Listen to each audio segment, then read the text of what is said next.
Assalamualaikum warahmatullahi wabarakatuh. Nama saya Azza Amalia, NRP 5215-10701. Di sini saya akan mengerjakan tugas pendahuluan keempat yang bagian network. Nah, di bagian network ini kita disuruh untuk mempelajari apa itu DNS dan Internet Proxy Gateway secara lengkap. Setelah itu kita disuruh mencari tahu bagaimana implementasinya bagi aplikasi yang dipakai dan untuk mengkonfigurasinya. Aplikasi yang saya pakai sendiri ialah aplikasi bin. Kita coba mempraktekkan dengan menginstalnya terlebih dahulu. Yang pertama, kita menginstalnya dengan mengetikkan apt-get install bin 9. Setelah proses install selesai, kita mengedit konfigurasinya dengan mengetikkan nano/etc/bin/name.conf.options. Setelah itu, kita edit konfigurasinya, matikan komennya yang di bagian forwarders.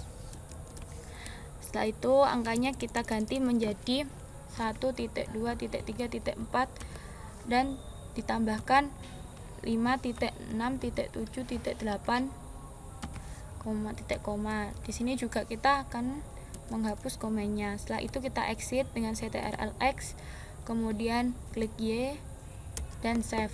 Setelah kita save, kita mencoba merestartnya dengan cara sudo /etc/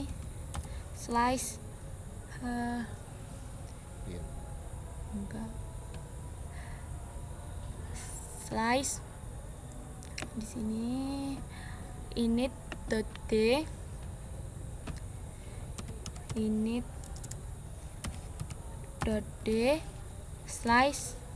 /bin 9 restart, enter, dan sudah selesai kita edit dan menginstalnya. Untuk soal yang kedua adalah menjelaskan tentang Squid.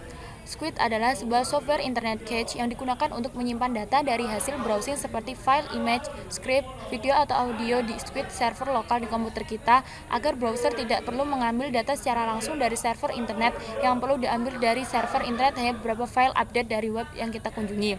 Manfaat dari Squid sendiri ialah browsing semakin cepat untuk situs yang pernah dibuka sebelumnya, menghemat bandwidth atau kuota pemakaian internet, dan expandable user atau berbanyak user yang boleh ikutan sharing internet.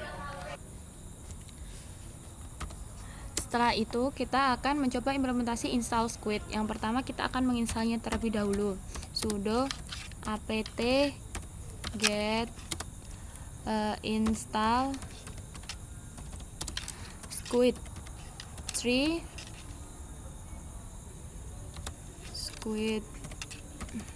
3 common, enter, yes.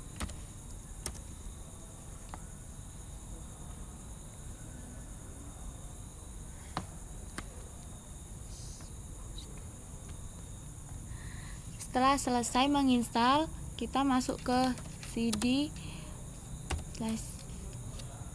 etc/squid 3. Setelah masuk, kita mengetikkan nano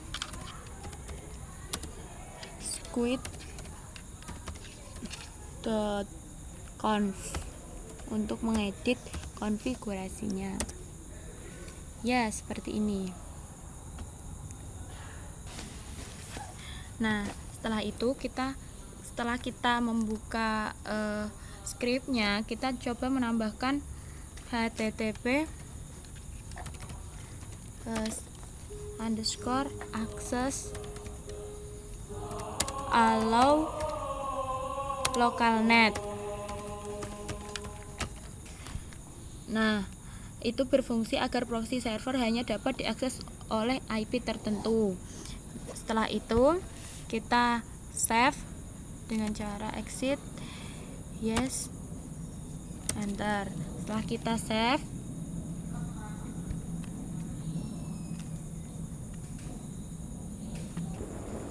setelah itu kita akan merestartnya dengan cara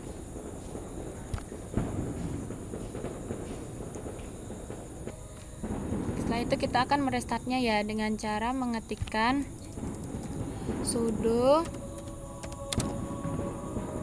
slice etc slice init.d slice with 3 restart.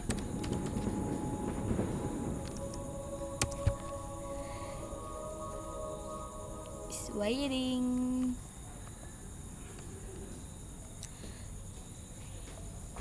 Setelah itu ini sudah berhasil untuk di restart, dan ini telah berhasil buat ngeinstall Squid 3. Kita lanjutkan dengan mengatur ipconfig. Yang pertama kita ketikkan nano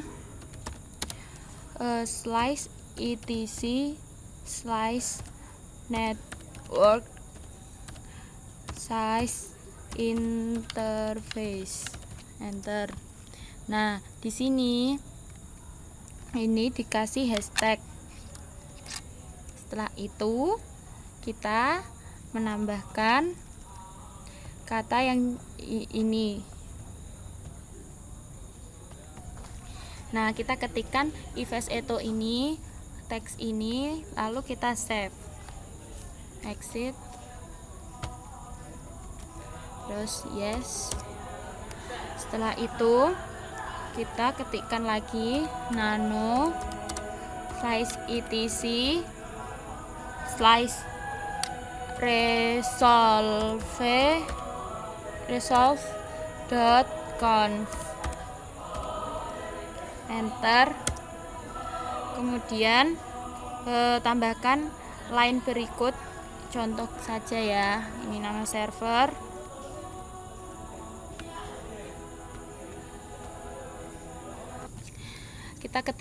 Kita tambahkan name server 2 ini, 2 line terakhir ini, kemudian kita exit.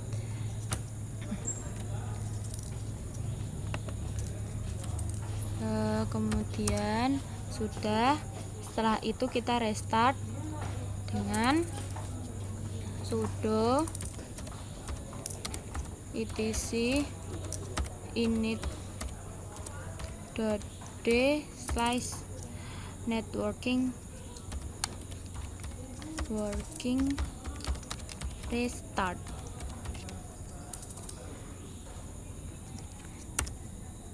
Dan IP sudah berhasil diganti tadi. Selanjutnya kita akan men-setting proxy. Yang pertama kita ketikkan nano slice etc slice environment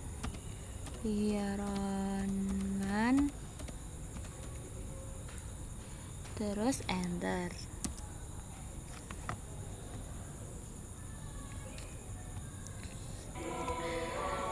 Ketikkan seperti ini, tambahkan, terus setelah itu kita exit dan kita save. Sudah di save kan berarti, dan itu telah selesai untuk men-setting proxy. Oke, masuk ke soal security. Sekarang kita disuruh untuk pengertian dari sudo itu apa sih? Sudo adalah program yang terdapat di keluarga Unix yang digunakan untuk menjalankan perintah yang membutuhkan akses dari akun root. Sudo hanya dapat digunakan oleh user yang sudah terdaftar di file slice etc slice sudoers. Pada saat dijalankan sudo akan meminta password user yang menjalankan sudo tersebut. Apabila Anda memiliki akses root, maka sudo akan melakukan perintah sebagai super user. Nah, itu adalah pengertian dari sudo. Sekarang lanjut ke soal berikutnya, yaitu membuat user yang biasa dapat menginstal atau menjalankan apt-get install di sini menggunakan Debian tanpa menggunakan sudo. Nah, itu kan kakaknya vsudo ya. Yang pertama kita buka di terminal, kemudian ketikin vsudo sudo.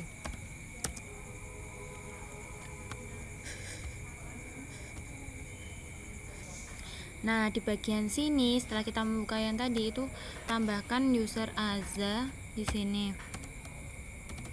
yang bisa mengakses all, samakan seperti yang atas, sama dengan all, kedua all.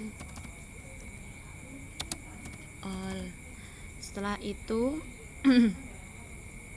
save.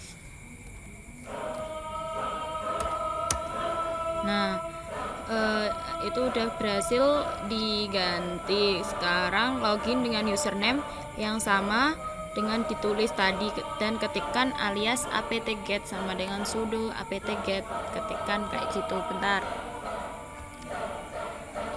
Nah, setelah itu kan tadi kan kita harus membuat alias tadi kan. Yang pertama yang kita lakuin itu kayak login dulu ke usernya. Terus habis itu kita ketikkan alias apt-get ini untuk kayak inisialisasi gitu loh ini itu. Terus habis itu kita mencoba apt-get install langsung, terus masukin passwordnya dan udah selesai. Oke, kita lanjutkan dengan membuat script yang bisa menampilkan hello world. Yang pertama kita buka terminal, habis itu ketikkan nano ya. Di sini kita tuliskan command bin slice bus ini, terus bawahnya tulisin echo hello world.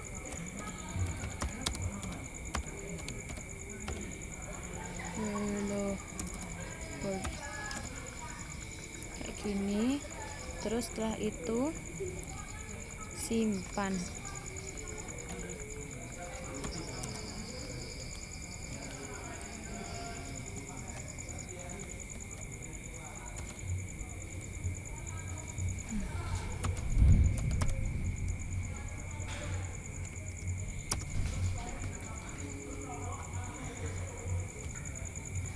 Setelah itu di terminal ketikkan chmod 707 halo, enter, dan tampilkan dengan dot slice hello. Nah, sudah muncul hello world. Nah, fungsinya dari yang tadi itu chmod 707 tadi itu buat hanya bisa diakses oleh user Aza dan root saja. Nah, contohnya ini kan diakses dengan root Aza, dan yang ini diakses sebagai user Aza, pengguna Aza kayak gitu sih. Dan kalau selain ini pasti ntar nggak bisa muncul kayak gitu.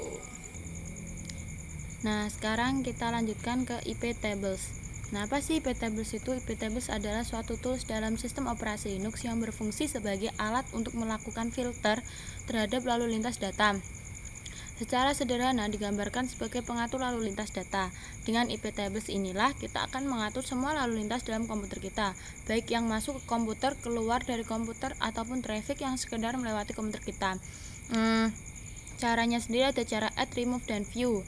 Kalau yang dan insert juga ada. Main D atau main delete itu melakukan penghapusan rule, main A atau main insert melakukan penyisipan rule, terus main L atau main list menampilkan ke display daftar IP tables kayak gitu sih. Terus habis itu ini cara-caranya, coba kita praktekkan di terminal ya.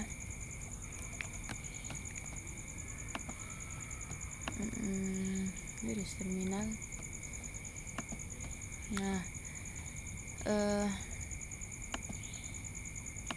Nah, di sini kan saya mengetikkan IP tables main L ya. Nah, ini kayak list-listnya gitu sih, muncul listnya. Kita lanjutkan dengan IP tables main A, input main I, lalu main J accept itu digunain untuk memasukkan rule accept pada chain input localhost. Kita enter coba. Nah, kayak gitu sih. Untuk melihat hasilnya kita list kembali dengan perintah list IP table list kayak gitu. Coba kita. Nah, di sini udah ke input. itunya rule accept pada chain inputnya nih.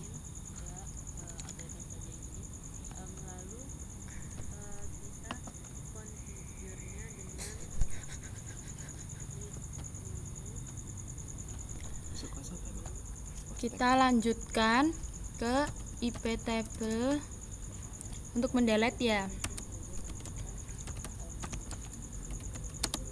Min D input 1.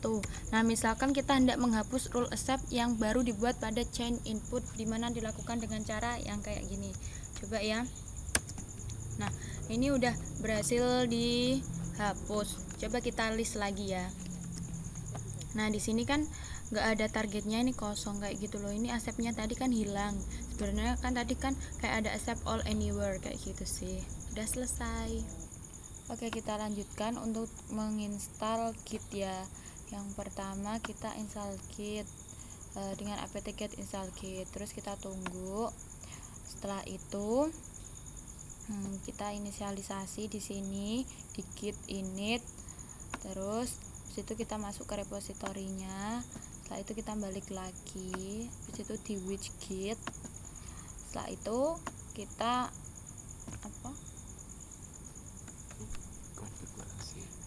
konfigurasi pada akun kita ke akun kita kayak gitu sih. Nah, ini buat sinkronisasi ini. Udah sih. Selanjutnya kita kan akan memindahkan script-script yang pernah kita buat di Git.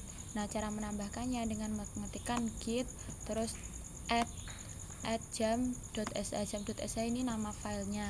Terus habis itu untuk membuktikan kalau itu udah berhasil ditambah itu dengan git commit main m terus adding files. Terus ini udah muncul buktinya satu file change one insertion. Nah, ini terbukti berarti filenya udah berhasil ditambahkan.